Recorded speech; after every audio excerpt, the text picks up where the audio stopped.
Hi guys, thanks for joining me once again. This is Thailand Bound and my name's Peter. Okay, story time once again. I've got a few stories lined up for you today, four viewers' stories. Now, before I get into these stories, I want to put out a call out there. Now, I know from my stats, the stats that YouTube give us to see how the channel is doing. I know I have about just under 1,000 female subscribers, women, ladies. Now, I'm guessing that why would ladies subscribe to a site like this? I think the only reason is that they would like the stories. They don't really want to hear about what not to do in a go-go bar. They like to listen to the stories. So I thought it'd be quite interesting if I could get a story from a Western woman who's maybe had the same experience as the guys who send in these stories.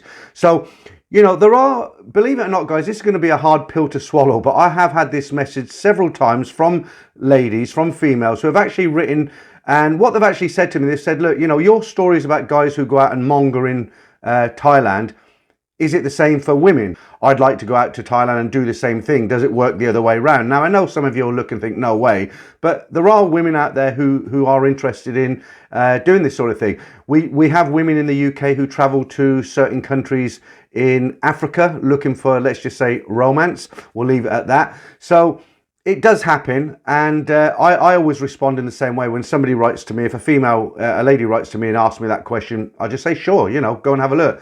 And the other thing they ask me is, it's safe for a single woman to travel to Thailand? Of course it is, it's very safe. So now, if you're a Western woman, either, you know, Australian, American, UK, somewhere in Europe, if you've gone out to Thailand and you've gone out for a trip and you're looking for a kind of short holiday romance situation, that's the whole purpose of why you went out there, but it kind of worked out in a different kind of way. So you met a guy, you thought it was going to be a holiday romance, but you actually fell for the guy, you fell in love with him, and you both decided to develop it and keep it going. And unfortunately for you, the same thing happened to you as it does for many of the guys in this story. If you've got a story like that and you're a female, I'd love to get it on the channel. I'd love to tell it. Now, as always, I keep everything anonymous. So, you know, I'm not going to read out your real name. You know, I'm not going to tell people where you are in the world if you don't want me to. Everything can be anonymous. All we want to hear is your experience. We know with the stories with the guys what goes on. If you're a female and you've gone out to Thailand and you've suffered a similar situation, why not tell us about it here? Why not send the story into my channel, and I'll edit it, read it out, and I'm sure a lot of people would enjoy that. Now, whether I'm going to get anybody come back and send me a story, I don't know. I doubt it, but I might get lucky. There's an old saying, if you don't ask, you don't get. So I've now asked, and hopefully I'll get some response. All right, so let's get straight into these stories. These are a varied bunch today. Do you remember the one I told last week? I did say it would rev you up, the last one with the Swedish guy. Did you get revved up? Quite a few nice comments, not too many bad ones. Okay, so let's get into the first story today, and it goes something like this. สวัสดีค่ะ Hi Peter, many people have been very frank and upfront about their experiences, so I thought it was about time I chipped in with a story from myself. A brief bit of background. I am now in my 50s and originally come from a small town in the southwest of England, and I've lived in Asia since my early 20s. When I was a teenager, I used to work on a farm. One freezing cold early morning in February, I was trying to force open a frozen sheep pen door when I painfully jarred my hand against the bolt and ended up going to hospital to get it treated. When I got home, I remember watching a holiday program on TV with all these people visiting hot and sunny countries, and thought to myself, if I ever get the opportunity, that's where I want to live and work. Fast forward a few years, and after living a while in the Middle East, an opportunity came up to work in a country in Asia where I still am today. I consider myself very fortunate to have been to so many places in Asia and indeed around the world, and to have met so many memorable people over the years. In the summer of 1990, I was entitled to 6 weeks leave, and me and my friend Jim, who was living and working in England, decided to travel around Southeast Asia and enjoy the sights whilst also watching the Football World Cup, which was taking place that year in Italy, wherever we could. We decided to meet in Phuket and then move on to Singapore, Bali, Kuala Lumpur, and finish off in Bangkok before flying back to the UK. So in mid-June 1990, I headed out to Phuket, where I would meet Jim the next day. This was the first time I had been in Phuket or to Thailand, and I'd taken the advice of friends to stay in a hotel whose rooms were basically individual thatched huts not far back from the beach and not very far from all the action in Patong. After a 45-minute minivan trip from the airport to the hotel, I checked in, took a shower and headed out in the early evening. The bar areas were indeed very close to the hotel and were a mass of neon lights and music, and I took my time to wander around and soak it all in. I don't remember any go-go bars at that time, and most bars were of the beer bar variety, with rows of such bars off the main street under linked up thatched roofs.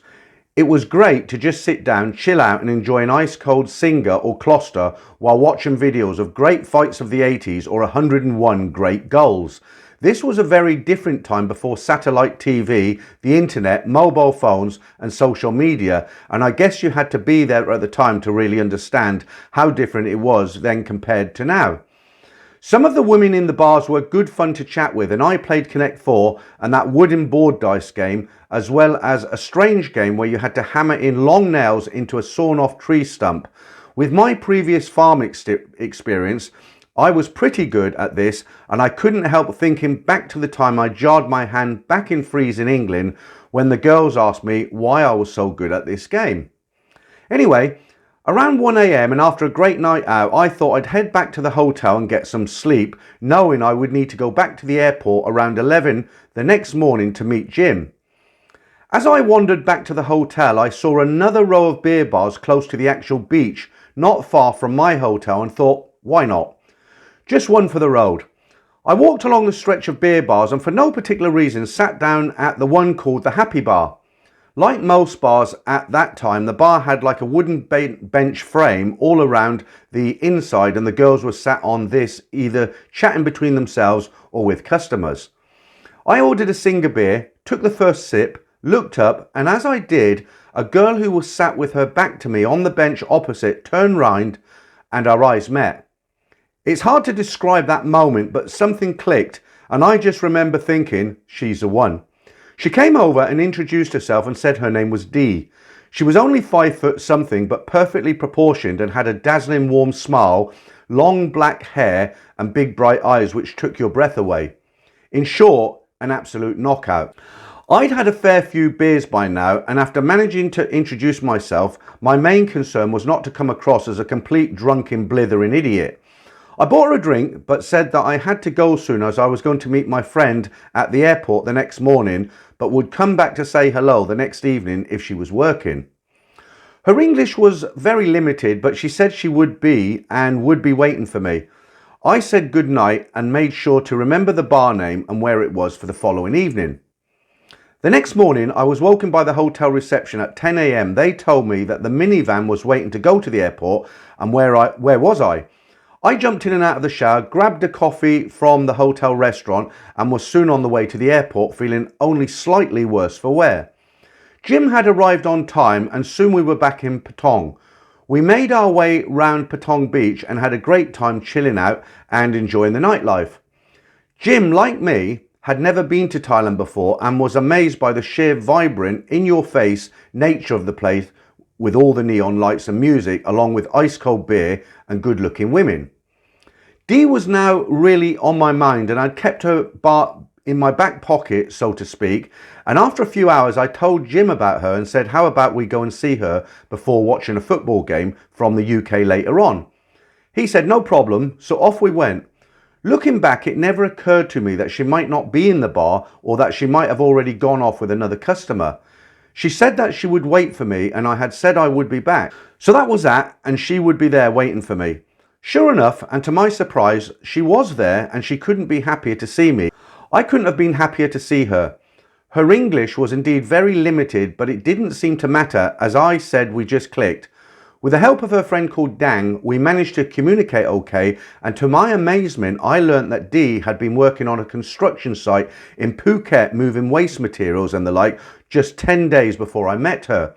I couldn't believe it, but she showed me some photographs, and sure enough, there she was on a construction site with a towel around her face, hat and boots, with the same dazzling smile beaming out from a few of the photos. She had originally travelled down from Isan to work, and after a week had met a friend who told her she could make a lot more money working in a beer bar rather than on a construction site. So there she was now in the happy bar. Dang said Dee didn't go out with customers as she didn't speak much English and was happy to just have drinks bought for her and receive the odd tip. I had no reason not to believe her, and to be honest, I didn't really care. She was now with me. Dee's bar didn't have a TV and it was now getting late and time for the game was fast approaching. Although I didn't want to say goodbye to Dee, the England national team needed my support. So reluctantly, I said it was time to go and I said I would see her tomorrow. She said no problem, and after a long goodbye, Jim and I headed back to the main bar area, but to our astonishment, none of the bars were showing the England game. You have to remember there was no satellite TV in those days and the games were being shown on Thai terrestrial TV. Most channels were showing the Holland versus Ireland game or another group game. We decided to head back to our hotel to see if we could see the game on the hotel reception TV, but there was a bunch of Dutch guys already there watching their game. The receptionist said wait a minute and then ushered us round the back of the reception area and said that if we really wanted to watch a game we could, but it would be in the staff quarters where some of the staff were watching England versus Egypt on a small portable TV. We said great, and the local guys couldn't have been more welcoming and friendly when we walked in. We watched the game, which England won, so we went to bed very happy that night. On a side issue, some of the local guys said that they played football around 4 p.m. each day after work on a patch of grass near the hotel, and we were welcome to join them if we liked. We took up their offer and spent most of the following days playing football in the afternoon and enjoying a few beers with them afterwards. They were a top bunch of guys, and there was one young guy called Vim, who was a very good player and a really funny guy as well. Amazingly enough, 5 years later in 1995, I was in Pattaya walking along the beach road when I passed a group of Thai sailors in their brown uniforms and then heard my name being shouted out behind me. I looked around and there was Vim grinning at me. He said he was now in the Navy and was on a training ship docked in Pattaya sailing that night. It was one of those rare Dr. Livingstone, I presume, moments in your life. We shook hands and I wished him all the best. I wonder where he is now after all these years. Getting back to Dee, I went back with Jim to the happy bar the following evening. Jim had taken a shine to Dang, which was great for me as she could help me speak with Dee. Eventually I asked Dee if she would come out of the bar with me. I asked Dang to translate and Dee listened intensely. Dee then turned to me, smiled and nodded. Jim also took Dang out and we headed back to the main bar area and had a great night just hanging out together. Looking back, I was only a year or so older than Dee, and maybe we were both pretty naive when it came to love, as we were both in our early 20s. I certainly was. I just remember feeling so alive in her presence and being so happy with her just being with me. She came back to the hotel with me that night, and let's just say it was a magical time in every respect, and my time with her in the following days was to be amongst the happiest days of my life. The next few days were a blur as Dee and Dang wouldn't head off home. They would head off home in the afternoon and we would arrange to meet up in the evening at their bar and go into Patong. They were obliged to show up at the bar for work, and the owner was happy enough to see us when we turned up to pay the 300 bar fine and took them out for the night. Dee used to squeeze into me as we walked along and cuddle up to me in the bars. Her body smelled of chocolate and coffee, and having her snuggled up next to me in bed with her head on my chest and her long black hair spread out across me was just such a fantastic feeling. We spent the late morning and early afternoons by the hotel pool with the girls, and after they left we played football most days with the local guys. As said, we were in our early 20s. We always seemed to have endless energy and got by on what seemed to be just a few hours sleep every night. Those were really the days, and to be 20 again. We took the girls to various places and bars and were content to play the bar games, laughing and joking and just enjoying being in each other's company. Simple but very such special memories. Every time I hear Modern Talking's Brother Louie or Cherry Cherry Lady songs, I remember the days in Phuket. Those songs seemed to be playing in every bar we went into back then. The hotel was pretty quiet as it was low season, but we met a friendly couple from Wales who I guess were in their 40s. We chatted with them by the pool when we were with the girls, and they were very nice people. I always remember on one occasion when Jim and I were messing around at the pool, kicking around a football from one side to the other, Jim overhit the ball and it hit the Welsh guy on his sunbed in the privates whilst he was eating an ice cream, reading a book. He yelped when the ball hit him, lurched forward and ended up with ice cream in his face. There was a moment of stunned silence and then his wife started laughing and so did we.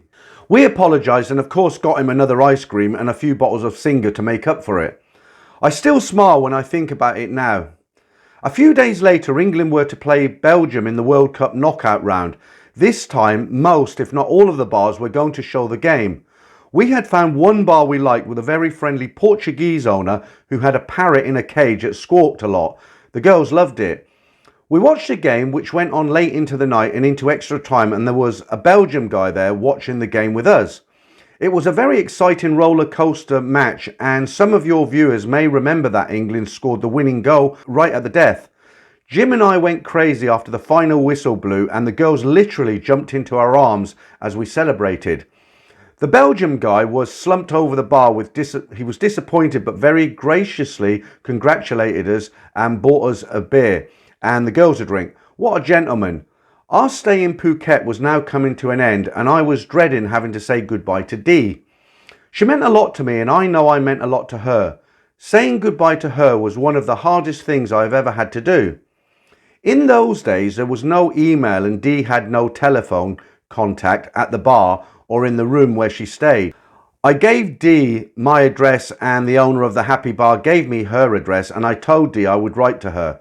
We continued with our trip and had some other great times, but nothing to match what I had experienced in Phuket with Dee. Jim once said to me we would always have some wonderful memories when we stare into our fireplace and look back on our lives when we are old, and more than 30 years later, I certainly know what he means. When I got home, I did write to Dee but never received a reply. I wasn't really surprised as probably my letters never got to her. 2 years later, in 1992, I again travelled to Phuket and of course I planned to go to the Happy Bar to try and find Dee. The Happy Bar was still there and my anticipation was really intense as I approached it. The same owner was there and she recognised me, but Dee was not there and neither was Dang. Dang had gone home to Isam, but where was Dee? The bar owner told me that she had met an Australian guy in late 1991 and was now living in Melbourne. I sat down at the bar and ordered a beer to let the news sink in. To my surprise, the owner then gave me a letter which she said Dee had asked her to give me if I ever returned to the bar. It wasn't a long letter, but basically said that she would never forget me and that she wanted me to be happy in my life. I thanked the owner, finished my beer and left the bar never to return. I never saw or heard from Dee again, but I often wonder where and how she is now. I hope she has had a wonderful life and I wish her every happiness.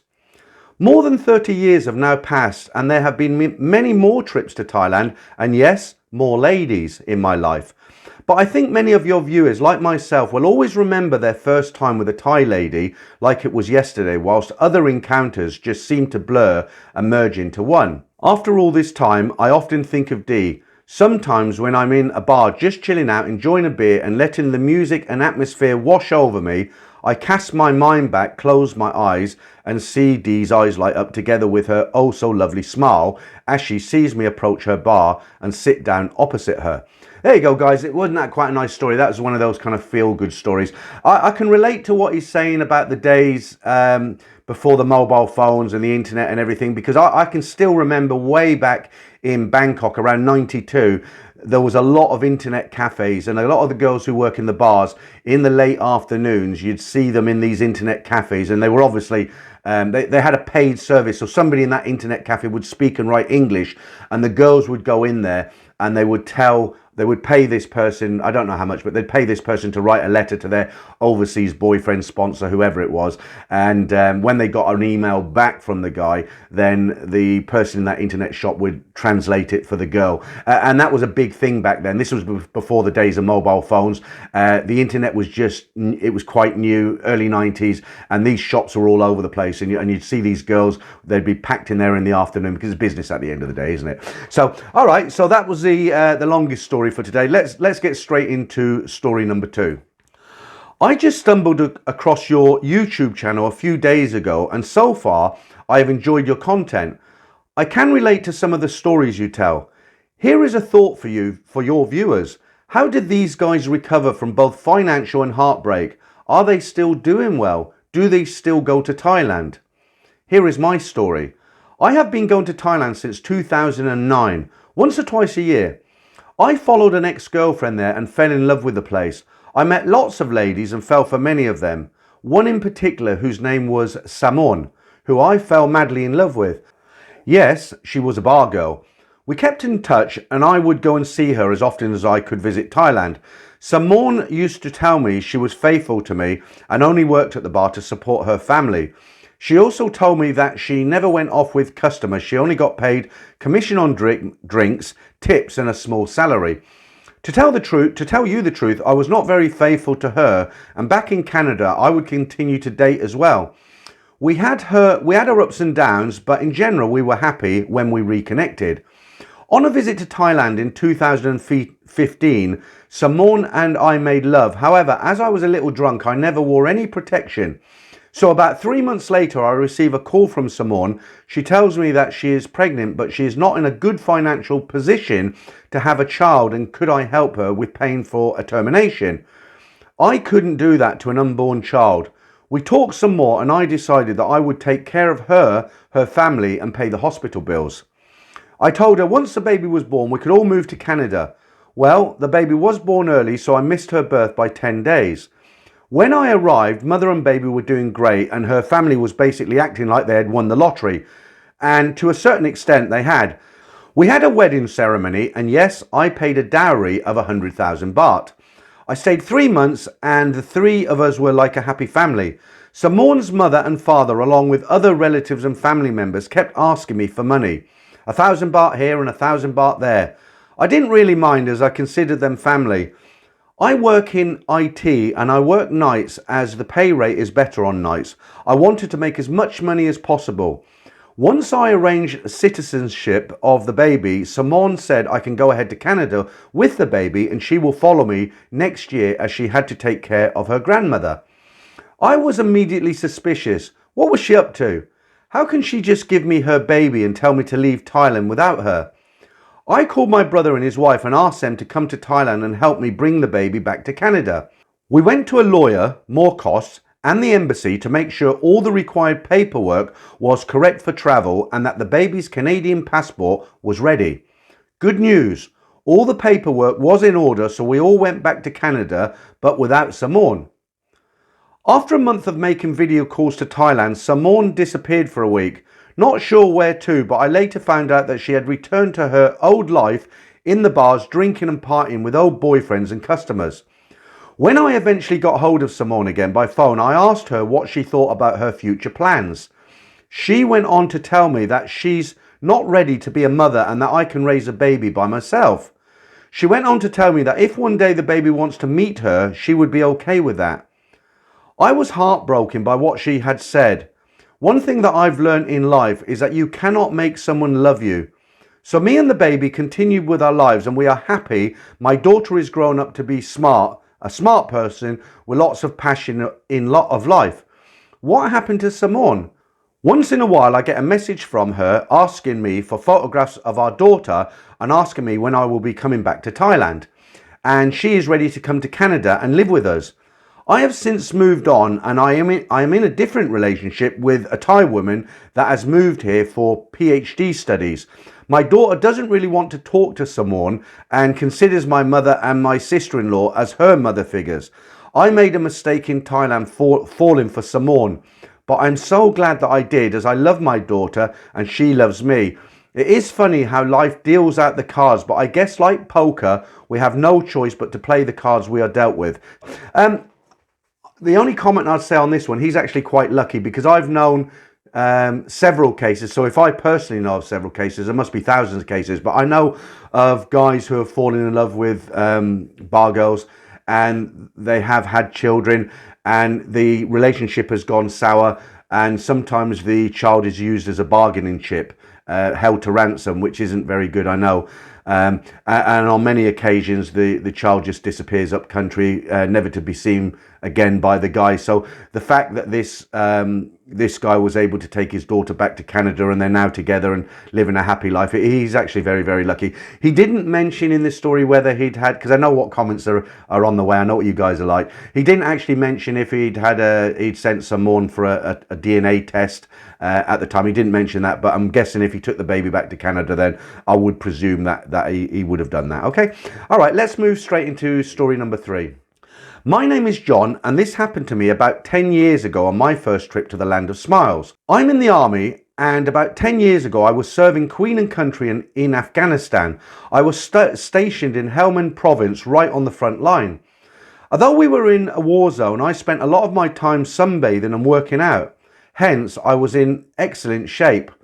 Being about 30 at the time as well, life was good. I loved being in the army and travelling, and I had a wonderful fiancée back home with a killer body, and I couldn't wait to get back home to see her again. Unfortunately, on the day of my birthday and when I was still in Afghanistan, my fiancée sent me a message on Facebook explaining that she couldn't handle being an army wife and that she was calling off our planned wedding. I was devastated, and as Afghanistan is a dry country with no alcohol, I couldn't even drink my sorrows away with a few cold beers. I begged and begged her to take me back, but to no avail. I was moping around the camp for a few days, and some of the other guys mentioned that they were going to Thailand after our tour and asked if I wanted to go with them. I didn't know them well, but thought the break would do me good. I knew absolutely nothing about Thailand at the time, other than Thailand is the world's largest producer of chickens. We flew into Bangkok a few weeks later, and the guys took me straight to Pattaya. Again, I had no idea what sort of a place Pattaya was or the reputation it had. I was just going with the flow. Pattaya was amazing. We were 3 young guys with a pocket full of cash and in amazing shape, as we had been in combat for many months. We felt like superstars, as many of the girls were coming up to us and saying, "Oh, big, strong man." I felt it certainly made me forget about my ex-fiancée. I'd never really been attracted to Asian women, but this was changing rapidly. We stopped at a few bars to have some drinks and couldn't believe the attention we were getting. Naive to what was going on back then, in a club a girl came up to me and started dancing with me, and I thought she must like me and wants to meet me. By the end of the night, we had each met a beautiful girl, and we had all agreed to head back to our hotel to carry on partying. All 3 of us ended up having a brilliant night with our new girlfriends. The girl who I was with was into tattoos and had several herself, but she was amazed at the artwork of my tattoos and kept touching them. I was laughing and told her they won't wipe off. In the morning, just before the girls left, they asked us for some money. Honestly, it surprised me, as I honestly thought that they came back with us because they really liked us. I didn't really mind, as they were amazing girls and we had the time of our lives, so why not make them happy? The following night we went out again, but this time I was a bit more Pattaya educated, or so I thought. We hit the bars again, but this time I was looking for something special. I can't remember the name of the bar, but when we got in there, my eyes focused in on the most beautiful woman I'd ever seen.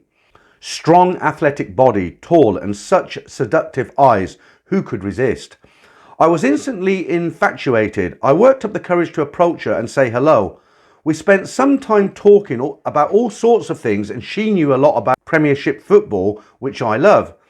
I paid the bar fine and took her back to my hotel for some more drinks. While changing, she also commented on my tattoos, telling me that she liked them. Anyway, we decided to spend the night together, and I was about to get the shock of my life. As I said, I had no experience of Thailand, or especially Pattaya. Anyway, upon cuddling up to her in bed, this beautiful girl turned out to be packing more than I was expecting, if you know what I mean. Initially I was shocked, but you know what they say, when in Rome, yes, she stayed the night. I also surprised myself, as my new friend was such a nice person with a great sense of humour, who really treated me like a king, that I ended up spending the rest of my 2-week holiday with her. I can't wait to go back to Thailand someday, as it was the perfect tonic to being dumped by my fiance. Okay, so that answers a question that gets asked quite often. Are the guys who go to Thailand and accidentally take ladyboys back to their room? I guess so. I've always said, well, not really, they must know, but that was a perfect example. So, okay, surprised. Let's get into our last story this morning. This is our 4th and final story. I lived in Bangkok from the late 60s to the early 70s. How different things were. I continued to travel to Thailand as much as I could, and I continued to go to visit the kingdom. Back in 1977, Phuket Beach was just a dirt road heading from the old town down to empty beaches. I took a truck converted into a bus with a plank running down the middle of the seats. It was packed with people, chickens in baskets, rumbling down the dirt road. I went to Kata Beach or Patong. There was a collection of rickety bungalows on the beach catering to a few travellers. There was also one structure serving as a restaurant, very rustic tables set up to serve fried rice and fried bananas. A roll of toilet paper placed centre to clean your hands. While staying there, I met some fellow American on vacation. I had heard through the grapevine that there was a nice Thai-style house not far from the beach for rent. We thought renting a house for all of us would be nice. One day, a young Thai boy who looked to be around 17 years old approached me. He said his uncle had a house for rent and asked would I be interested in seeing it. We agreed to go and take a look. I got on his motorbike and took off into the lush jungle. After driving for a while, he came to a stop. He got off the bike. I got off. I didn't see any house. He tapped me on the shoulder and said, "Excuse me, I want to make love with you."